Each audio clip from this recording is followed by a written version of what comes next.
Good afternoon, Nico. How are you Hi, today? doing well. Thank you for joining me. My name is Kima Flood on Studio Live to talk about PL's project. Tell me a little bit about yourself, Nico. I am a musician first. I play flute and saxophone. I play enough piano to write arrangements and to compose music. And then I'm an engineer and I mix music, record and mix music. Okay. So I understand on PL's project that you was a musician and an engineer on this project. That was the fun part. Yeah, yeah. Tell me a little bit about that. Was that hard for you? It's two different sides of the brain, I suppose. I guess you have to manage switching and focus on one thing at a time. But Pia was kind enough to understand that, and so yeah, we just focused on being artists when it was time to be musicians. And then I switched gears, take a little break, and then get back and put on my engineer hat and focus on that.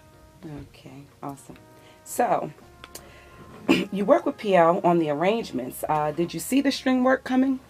Was that intentional? I always hope for string work, and again, PL's tastes match my dreams and expectations and natural inclinations. So I guess I didn't see it coming necessarily at first, but I always pray that it does, that it will, and it did. So I jumped on that. On every time he suggested strings, I said yes, let's do strings. Awesome. Yeah. So you guys work good together, sounds like. Yes. Okay.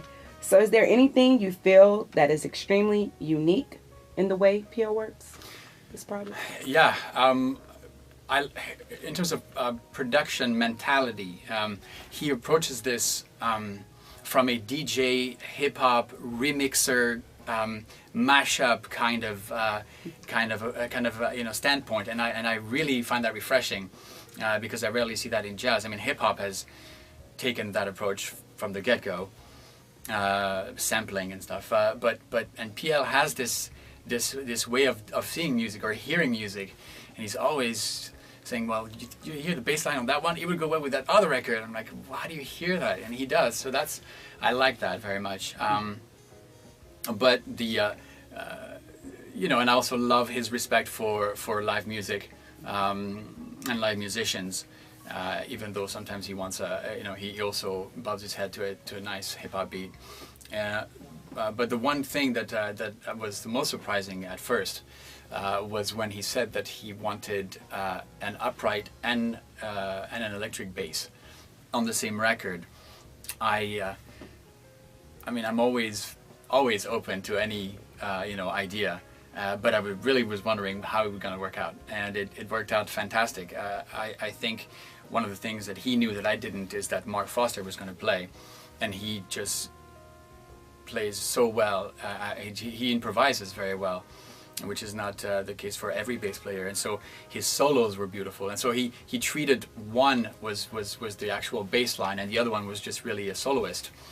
So I did not know if it was going to work out, and it worked out. It really worked out. So that's a great vision. Another one of those unusual approaches that Those I appreciate. aha moments, huh? Yeah, definitely. Okay. So my last question for you is, how would you classify PL's music? Smooth jazz, cool jazz? It's got a little bit more attitude than smooth jazz, although it does have aspects of it. It's polished, it's clean, It's not too raw, but it has this. It has a little bit of rawness still, which I really like, and it comes, I think, from bass lines and beats. The rhythm is more dancey. So it's not like straight ahead or experimental jazz, and it's not the polite listening kind of jazz. It's the you can get up and dance kind of jazz, and I really like that. So yeah, I guess it's smooth-ish, but it's not really smooth jazz, and it's not straight ahead. It's just kind of its own thing. It's danceable, groovable jazz. Okay. Yeah. Thank you so much, Nico, Thanks for for joining having me. us today. We appreciate I you. hope you liked the record as much as I enjoyed working on it. We do. Great. Thank you.